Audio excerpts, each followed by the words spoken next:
All right. So we're gonna get going. For those of you who don't know, it's well, you can have a look in a second. It should be live. Should be live. Private. Okay. What interview did I sign up to? Yeah. Wait a minute. Private. That's okay for you? I got it. Is that because you're in our account though? No, in my account. Admin control. Hey! It's working. Yeesh, we managed to make it live, guys. Look at these lads. I'm so proud of you both. My, how you've grown in 2 weeks. Wow. I was so nervous. Gives a little heart attack. Fucking this up again. Your mammies and daddies would be so proud. Oh, yeah. Come here, we had Ross on 2 weeks ago. We had an amazing conversation. He told us lots about history about Ireland. It was fantastic. But we didn't manage to record any of it. Yeah. So he's back. It's the memories that count. Yeah. Hello. For those of you who don't know, Ross is quite a big deal in the Brazilian community. Gee, what way? I actually didn't know how you were such a big Yeah. or how or why you were such Yeah. a big deal in the Brazilian community before you told us a couple of weeks ago. Oh, yeah. And we figured out it's because initially, and you shared this on your Instagram a few like last week, was because you sampled some food. I ate Brazilian food and now Brazilian people know who I am. That's how you get famous, guys. Eat Eat food. food from another country and people will know who you are. There you go. Yeah. Well, Done. surprise. Go- we brought go- a couple of things from different countries for you today to Jesus. try out Oh, while we're God. live. They're not that bad. They're easy peasy. They're fairly popular. Love it. Yeah. So yeah, well, I'll go you get them. bring Yeah. them on. So we decided since you were so good at trying Brazilian food, we brought some absolutely random pieces of food Put them there for now. for you to try. Okay, I see chocolate. I'm gonna get you to take away the two bars on top of it for a second. Yeah. Oh, just a spoon. There we go. We go halves. Okay. Actually, you've got bubble tea there first. We'll go with bubble tea. Go bubble tea, okay. Have you ever had bubble tea? have not actually. Okay. Bubble tea is a big one. So uncultured. Bubble tea. No! Don't take the lid off. Don't take. You peel your straw first. Give it a little tap on the back. I'm a novice. That's all right. And then what you want to do is see the pointy end. Pointy end goes into the big tin. Give it a little oomph. That's it. Perfect. Yeah, I'll do mine there as well. Imagine he's British. Pointy thing goes into the brown thing. Okay, so pointy thing goes into the silver thing. Yeah, and then it's a milk tea. It's called taro milk tea. This one is a classic, very popular. Taro. It's like a, I don't know. It looks. It's like a potato. And then see the black things in there? Yeah. Those are chewy tapioca pearls. Man, there's too much for me to take in. Chewy tapioca pearls. There's way too much for me to take in. It's like there's a straw that's angry. There's a tappy cappy thing. And a milky wilky thing. I have to give it a good suck and chew after. Oh my god. Sure it's still on broil? Yeah. I'll do it with you. Sláinte. Hooray for milk thing. No, I'm good. What in the name of God? How do you feel about that? I'm very confused Right? right now. What? You guys, you've had this before, right? No. Oh, you wait. I'm currently chewing caramel bubble. Tapioca. Oh yeah, bubble pop, Rice Krispie things. So there's actually a drink in here, is there? Jeez, he's gonna fool me. That's it. Do you like it?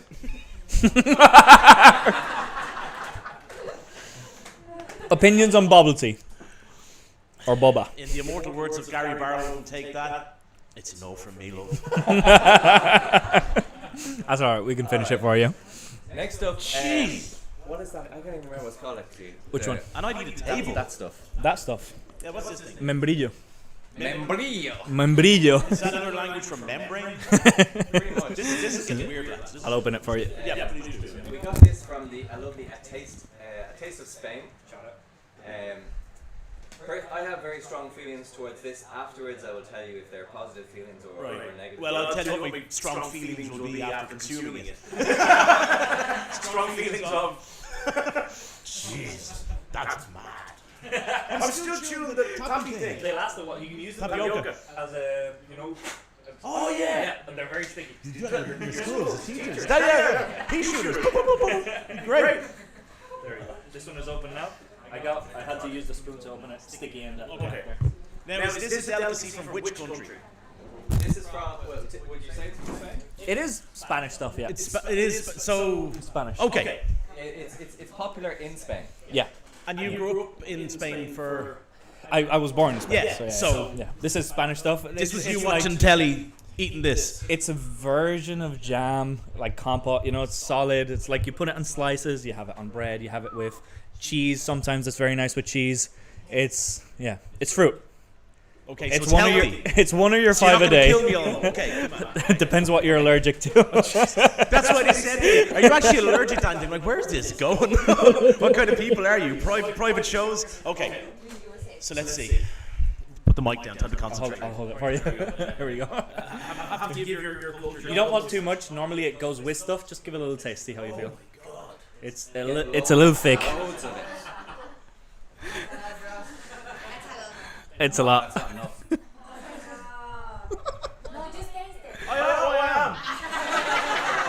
I'm taking it for the team, man. My God. Yeah, it is. So in Ireland we do this really cool thing where we mix it more. Mix it more works. That's not bad. It's good. I could get behind that. I could definitely get behind A nice that. cracker with some cheddar Bit and of that. cracker, yeah. Man, I'd like go Could be to Ireland town, a bit of brown bread, a bit of toast. The happy That's it. days, yeah. Could be solid chutney. Yeah, chutney, exactly. That kind of British kind of. Man, that's better than my bubbly tapioca tea, You don't like that stuff? No? which I was still consuming while finishing off. Save one for later. It's the roof of my mouth for later. Yes. That's all right. That's good. Thank you for that, Almo. That is good. That makes the grade. Thank you. I have a question for you. Yes, Mark. It's kind of related to this, but not related to this. Okay. So not related. Yes. Have you ever sent back or complained about food in a restaurant? Never. I'm too nice. Yeah.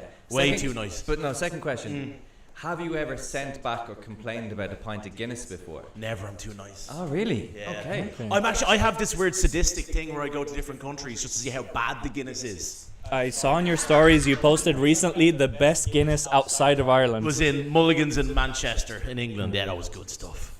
I had Guinness in Brazil. I won't talk about that. Let's just say 2 days of my holidays weren't very memorable. After it. We went to this pub in Curitiba, which is known as Chuva Chiba, which means like the rainy city in Brazil. And basically it had all the go-to stuff you need for an Irish pub. Pictures of the O'Connell Street, the diddly-eyed leprechauns. And then I knew that I was in trouble when I was behind the bar pouring the Guinness for the barman, who didn't know how to actually pour the drink. And he's like, well, what do I do? He's like, there's like foam going everywhere. And let's just say it wasn't amazing. But I have this weird thing where I just like to go to different countries. Even in Brussels. I went to Brussels 2 weeks ago. And I did all the Belgian beers. But you know what, IPAs get very after a few hours. And so I needed yeah, that's my reaction. Yeah, that's my description. Yeah. So I was sick of feeling like yeah. So I needed a bit of giddy. And I went and found an Irish pub, being the idiot that I am in other countries. Irish man goes to another country, finds the Irish pub, and it was lovely. It was nice. It wasn't bad. Yeah. But Brazil, I'm not going to go there. What do you think? The worst Guinness you've ever had? That was in Brazil. Is that the Brazil? Yeah, okay. in Curitiba. Yeah. I think it was called like Murphy Leprechaun diddly eye, something. But they just didn't know how to pour a pint of Guinness. Because no matter what country, whatever country you guys are from, I'm sure you all have an Irish pub in your city or very close to where you live. Always. Yeah. Always. Cha-ching, Murphy's. Guinness, no, Heineken. Anyway. Yeah. I actually used to think that Speaking of which, I better drink some IPA. Irish pubs internationally should have some type of like certificate. You know the way like Italian restaurants have a certain standard generally. I agree with you, Mark. Yes. I remember being. I used to live in Las Palmas in Gran Canaria, but I remember being so angry one day, and it has nothing to do with the food or the beer. But I went to an Irish pub to watch a game of Irish football. Irish football. Football. Sorry, football that Ireland were playing in. And I was like, oh, you're gonna put the match on soon. He's like, no, Rafa Nadal's playing. I'm like, what? Will we watch the Irish football match? No. Rafa. It was like the biggest game of Irish football in years. And I bet you he was playing like a clay court. Rafa Nadal game. It was like, he's gonna fucking beat someone. You're like, he's gonna win. It was definitely on clay, wasn't it? He is just Mr. Clay, Rafa Nadal. So he's unbelievable. Come here, one of my favourite ever TV series, Monica will know this, is Vikings. Yes. I enjoyed it a lot. Ironically, the series of Vikings didn't mention Ireland really at all. At all. Even though it was actually filmed here. Yep. And we have a strong connection to the the Viking heritage and everything. I think the oldest Viking tomb was found in Ireland. That'd be cool if it was founded. I'm taking you back, way back to 795, baby. Dublin itself. Very specific here. There. Sorry, Mark's trying to be serious. Sorry. Waterford was the first city of Ireland.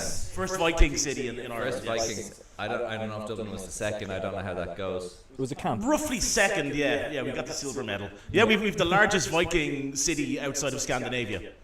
I don't know how many of my friends here from other countries know, but in the late 1970s, Dublin City Council wanted to build a new office complex near Christchurch Cathedral.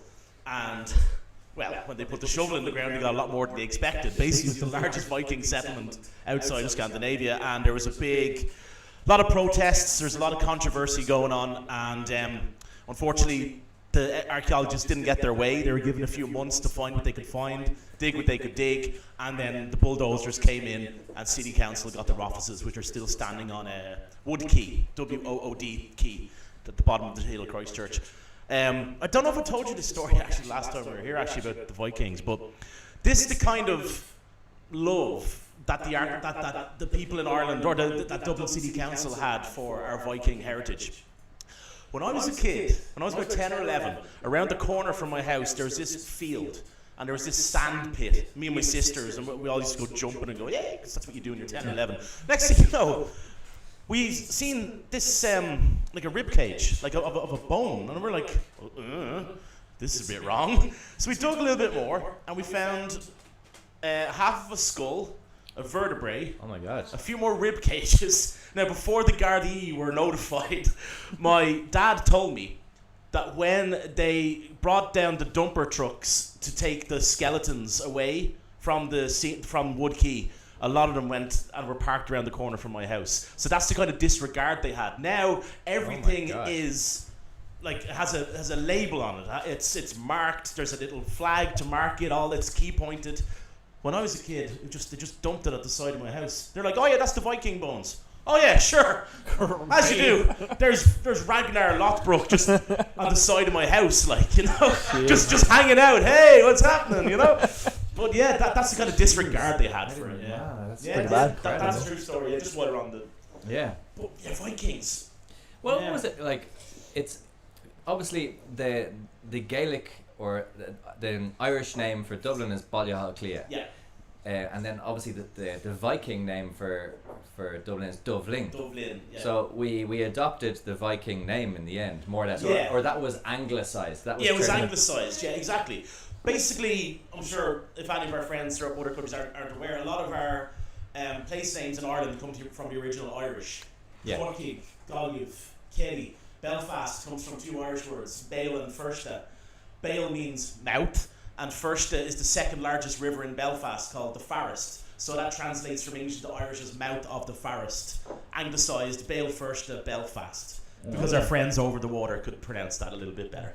What's Bale Firsta then, eh, mate? I don't know. What's Bale Firsta? It's Belfast, isn't it? It's Belfast. Up to London, eh? Yeah. And that was it. Yeah. Dublin? That's a ridiculous name. Why is Dublin the largest city in Ireland, by the way? It keeps on Dublin and Dublin and Dublin and Dublin. Hey, thank you. That's it. We can end it there, guys. Yeah, education. So, tell me a little bit more about you're obviously you know a lot about this stuff. Too much. It's embarrassing. What happened? Like, It's a nerd. do you know why did the Vikings decide to make such a large settlement here? Because of our geographical location between ourselves and our. Oh, what's Sorry, that mic on the green. Oh. Yeah, there you go. There you Boom. go. Oh, boom. Oh, There you boom! go. There we go. Frank Sinatra. There we go. Yeah. Just to think our geographical location, really, because the Vikings left Scandinavia initially because of famine. Actually, there's lack of agriculture. Beautiful lakes, beautiful mountains, but not a lot of agriculture going on. So they sought pastures anew, and they went over the North Sea, went to Lindisfarne in England, and continued their way around Scotland. So they started picking off all the monasteries that were there. They heard about these beautiful monasteries, and then eventually came down to the east coast of Ireland. So it made geographical sense, really. Because they're from Denmark and Norway and Sweden, the most logical step to go was to sail westerly towards the neighbouring island and ourselves. Yeah. And also, Dublin was settling around 795, and it was actually like a hit and run. So where Howth is today, that was where the Vikings settled first in Dublin. In Howth, for 50 years. Wow. And then they kind of got brave enough and said, no, we might call this place home, But it said the first place they visited in Ireland was either, we're not too sure to this day, Rathlin Island off the north coast of Northern Ireland, or Lambay Island just off the coast of Dublin here. There was monasteries in both of them, so we're not too sure because it's kind of difficult to tell from manuscripts that are over 1,000 years old. There's no Instagram stories. No Instagram stories, no. You can't, location. Hi, just here at the monastery. Ragnar would have had a good Instagram. Everybody living in the moment.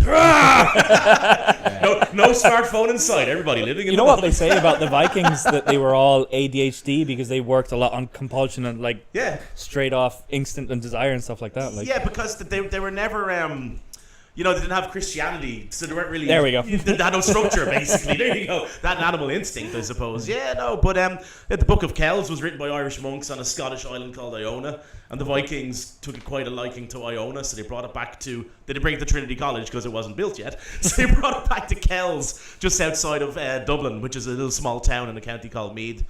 And it's been in Trinity College since the 1660s. So it's a lot of history there, and DNA even. There's still they did some DNA research, and they took DNA from people from the Dublin area in the last 10 years, and we still have a little small percentage of Viking DNA to this day. Cool. I did one of them tests as well. What came out? I'm 2% Swedish and Danish. Yes. So I'm 2% Ragnar, 85% Irish, by the way. I'm nearly a full potato. No skin. No skin. No skin. I'll get a suntan looking at this light here, Hey! Working my base, man. But over thousands of years almost, that 2% is actually quite that's pretty impressive. Yeah. For argument's sake, one could argue 200 years ago it could have been 5%. And then it would have been larger before that. Yeah. And also Dublin was the largest slave trading network on the east coast of Ireland as well. When they excavated in Wood Quay and North Ship Street, they actually found chains and links of chains belonging to what would have been indentured servants slaves. Or slaves. Yeah, exactly. It's crazy. Mm-hmm. One of the other things I was thinking of talking to you about today. I hate the way you smiled just there. That was weird. Very, very, very, very suspect, young man. You're in danger. Yeah. No, it's one of those topics that interests me.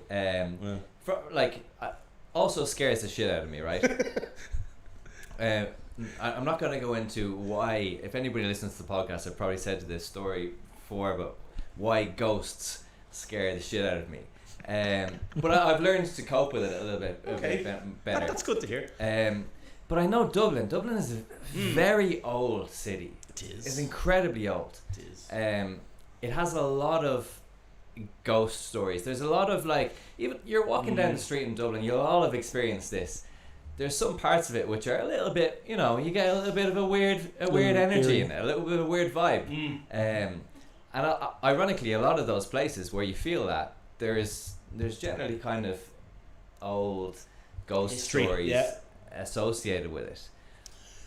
Would you be talking about areas down towards like the Liberties, around that kind of area? Old Dublin. Up towards Christchurch. That's where Dublin began, was around Christchurch. There was Darky Kelly, of course, wasn't there? Well, I actually don't know the story of Darky Kelly. Darky Kelly. So she was a lady of the night who had her own establishment, her own business. She had a startup business. Yes. Startup. Yeah, she was like a Google kind of, entrepreneur. Yeah. She applied to the council and she got like a few quid. Hi, I'm doing a startup. Hi. Wi-Fi logo. Yes. Insert, stereotype of middle class PNG. Irish woman here, No, but Darky Kelly, she was a lady of the night. She was doing great. Business was thriving. Fair play. It's difficult to make a few quid. And she was burnt as a witch in around by St. Stephen, where St. Stephen's Green is now. Actually, there you go, guys. Sorry to break your bubble, but when you're going to St. Stephen's Green tomorrow to have your lunch and maybe to walk the dog, just like to tell you, that's where the hangman's noose was located in medieval times in Dublin. So now you're kind of like, the frisbees on the dogs. That's where people 300 years ago, But there you go. That's where they executed. That's where they executed people, yeah. But Darky Kelly was burnt as a slave, burnt as a witch. Sorry, my mistake. Burnt as a witch at St. Stephen's Green. And long story short, she had an affair with a man called, I think it was Simon Luttrell, and he was the mayor of Dublin at the time. And he kind of was his word against hers, and so she went to the stake and accused him of all sorts. But it turned out that she was Ireland's first ever serial killer, because when the police raided her establishment, they found 5 or 6 skeletons of men underneath the floorboards, which were past clients. And she's said to be the Green Lady that walks around St. Auden's Church, Mark, if you feel like facing your bravery head on later on. The Green Lady? The Green Lady who stalks St. Auden's Church. Apparently she's seen walking around the grounds of St. Auden's. So that's basically Christchurch. So if you're looking at Christchurch, go past Christchurch, straight on, and St. Auden's is the little grey church just on the right hand side before you go down the hill for the Brazen Head pub. Okay. Which is also a creepy place. It is. That's a very creepy place. They have the whole armour out there. Brazen Head pub, oldest pub in Ireland. No. Yeah. It's a good way to get the tourists in, though. Yeah. Big sign. Yeah, Sean's Bar in Athlone has that accolade. Yeah. But that's where Robert Emmet used to drink. If you guys didn't know who Robert Emmet was, he was a guy who tried to seek Irish independence in 1803. And he's known as a hero of Irish history, but his attempt at a rebellion was absolutely diabolical. It was just so funny. Like a fire in a firework factory and there was explosions. But he said he brought himself and his 10 mates to walk down Dame Street still with shovels and go, "No, we're taking Dublin Castle." Lads, all the ammo has blown up. No, it doesn't matter. Oh, sure, we're going to go down anyway. And then he got beheaded at St. Catherine's Church in the Liberties, and that's where he used to drink, was the Brazen Head as well. Okay. So there's an association with that as well. It said that his ghost Does he end up, has he haunted? Oh, he does, yeah. Might have to buy him around, Mark. So there you go. Pour Look one out for out. Darky Kelly, the Green Lady of St. Auden's, and maybe you might see Robert Emmet as well. Yeah. Darky Kelly, my namesake. There you There you I go. wonder, am I related in any way? Ooh. I should do quid in it for you. a DNA test there. Unlike the other thousands and thousands of Kellys that there are in Ireland. Kelly. Yeah, I'm an O'Connor. I mean, it's 2 for a dozen. Yeah. Do you know what date it is today? It's pre-Primark Hallmark Flower Day. Yes. Pre-Primark. Any plans, Mark? Any plans? Any plans? No, I'm working. You're I'm working. Yeah. You're working on love, or you're just working? Yes. I'm working. I'm working. Be so sweet. Gonna turn on the red light, you know. Put on the Commodores. That's the one. Yeah, no. Mark, for you the- know any romance? Monica, I don't know. Is there any romance? moments. Yeah. Look into the crowd. Monica, I'm doing this for you, okay? I can't see anything with all these lights. There's too much stardom, there's too many lights. No plans, no. For those of you that don't know, Dublin is actually a far more romantic city than you might have first thought of. Unless if you're laughing, he hasn't even said anything yet. Oh, ye of little faith. What was the name of that green lady again? Well, Darky Kelly. What is her name? It's not exactly Paris, I will give you that much. They're not exactly Dublin. But the remains of a certain Saint Valentine. That's right. Are buried in Dublin. They're apparently in a little glass casing in... I don't like the way you say apparently. Am I breaking your heart? Yeah.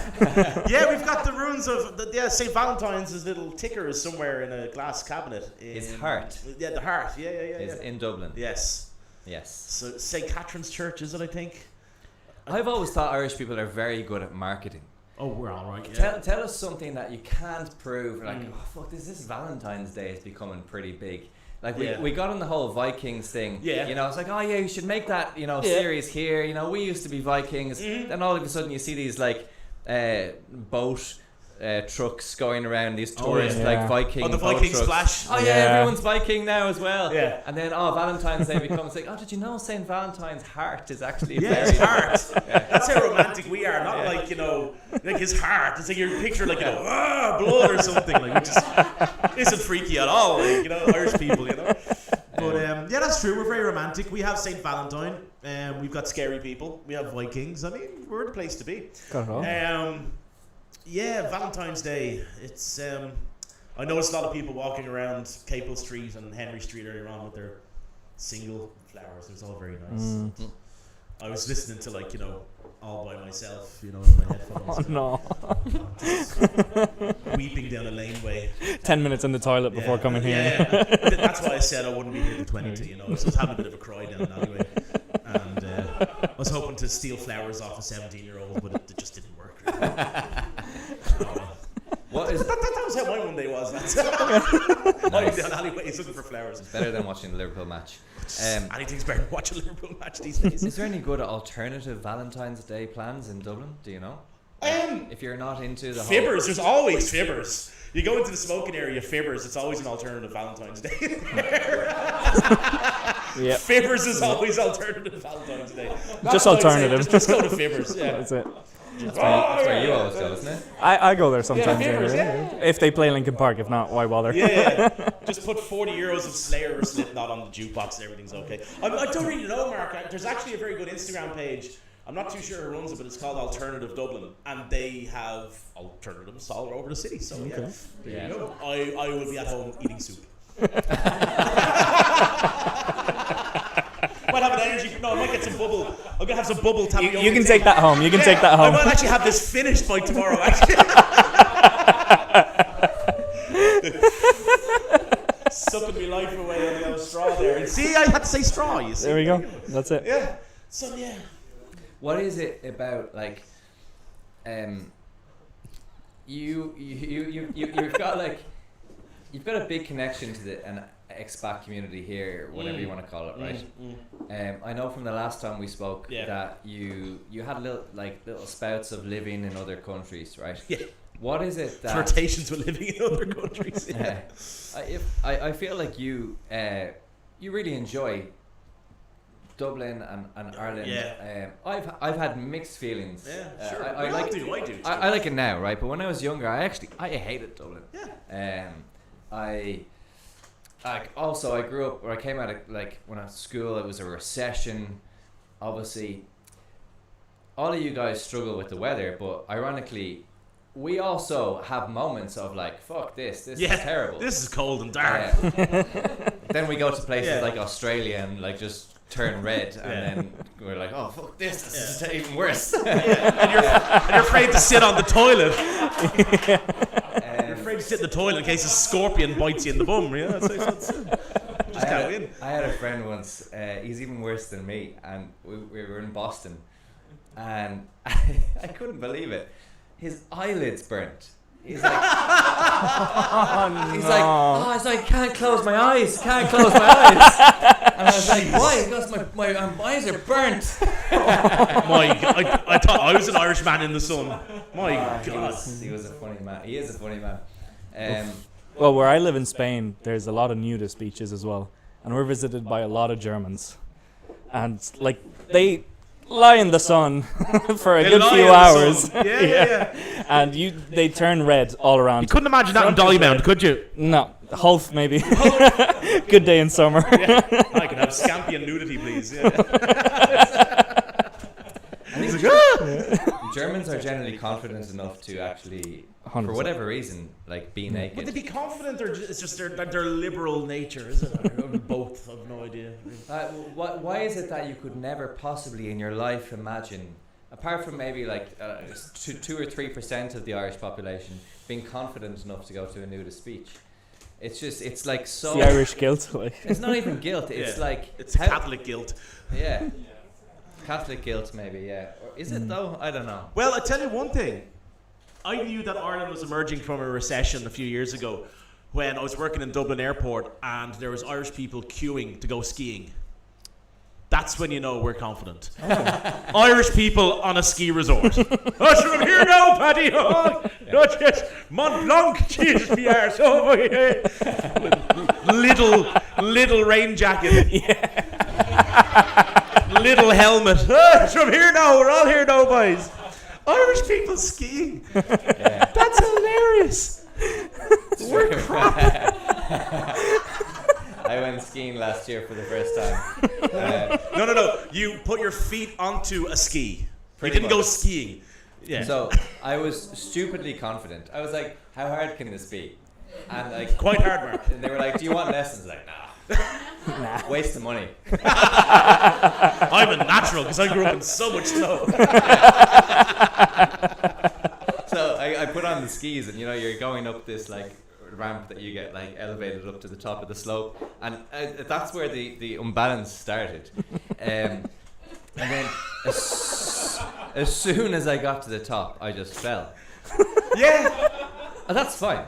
Falling is fine. But what's actually the most difficult thing, and this is probably... There you go, kids. Falling is fine on a ski slope. Falling is fine. But then it gets stressful because what you don't see in the movies. Well, because I grew up watching James Bond films. So Yeah. Pierce Brosnan. I was like, how hard can that be? You in your head.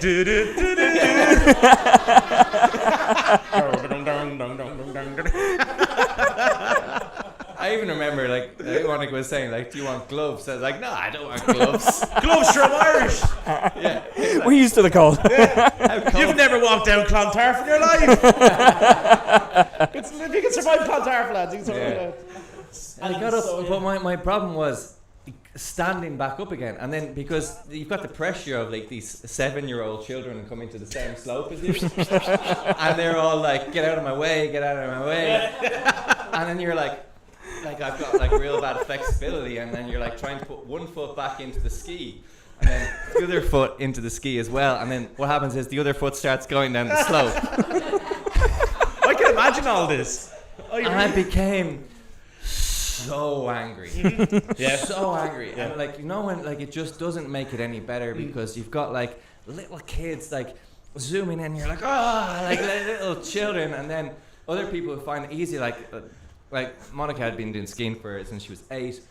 That's why did you see all this? Man, send that video footage over, please. She has some video footage, which she has promised she'll never send to anyone. Yeah. Anyway, I can't remember what. I'm good for it. Anyway. So basically, you faced your fears. Yes. I don't know if I wasn't. Ironically, I remember you kept saying that you're afraid to fall. I wasn't afraid to fall. I just wasn't good. That's a realization. Particularly at stopping, I just couldn't. I genuinely couldn't stop. You're addicted to the shindig. Yeah. So it was all good fun. But anyway, Eurosport for me, Mark. I have to say. That's what I see skiing. Eurosport. If you are going to go skiing, I do recommend investing. Yeah. in a back brace. Yeah, and a back brace. No, invest in some lessons. Yeah. I think we're too proud for lessons. We are too proud. Ross, it's been an absolute pleasure. It's always a pleasure, Just lads. before he leaves, let's make honor to the Spanish community and try those other two snacks. Oh, well. Yes, There's the two more. Spanish community. One goes very well with your beer. The other one is a chocolate one. You can guess which is which. Oh God. Okay. I actually don't really know. So I don't know. Okay, so we have Kiko Nazo. Yeah. Yeah. Kikos. Kikos. It's like corn. Like. Okay. Yeah. Huesitos. It's a little bone. Little bone. That's why we got it. We knew you'd enjoy the name. I've been Ross. Good night. Okay, so that one is chocolate and like a little wafer on the inside. It's nice, crunchy. It's good chocolate. so you recommend the little bone, Almo? Yeah. I'd love to give you a little bone. Really? Sorry, an average bone. Can't help you there, sorry. So this was the big lead up to Valentine's Day. Is little dirty feckers. Right. Didn't think we were going to give you a little bone, no? They serve chicken wings upstairs. Right, so am I going to consume this a little bit here? Okay. Give it a go. Put the mic down. Let's see. Okay. I always remember when I was a kid, my auntie would bring me back, those like cola bottles or lollipops from Spain, from the duty free, but never chocolate. Never chocolate. Because bringing chocolate back from Spain is a bad idea, because usually it would melt. That's it. There you go. Okay, so here we go. This is People of the favorite. podcast. Here's my teeth. ASMR. Yeah. That's a pink snack bar. Here.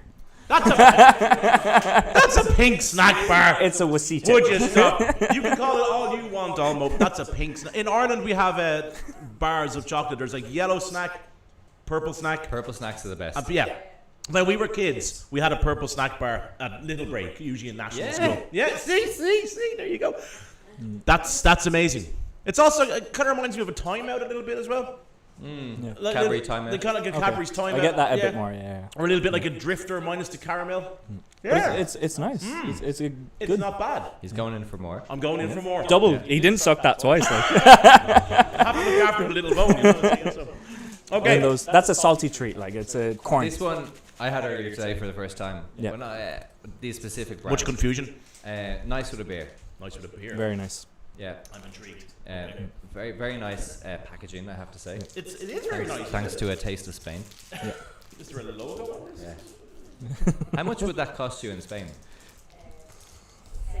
50 cents, like the small That's one. alright. Probably about €2.50 €2.50 here. That 160, the small one. All right.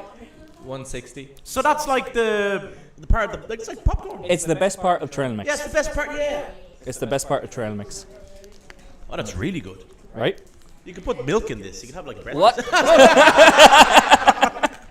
Oh, that's great. That's By a the way, good if one. anybody needs me for like other nationalities' food, like We'll do one for go each for country. Vietnam. Just contact. There we go. Yeah.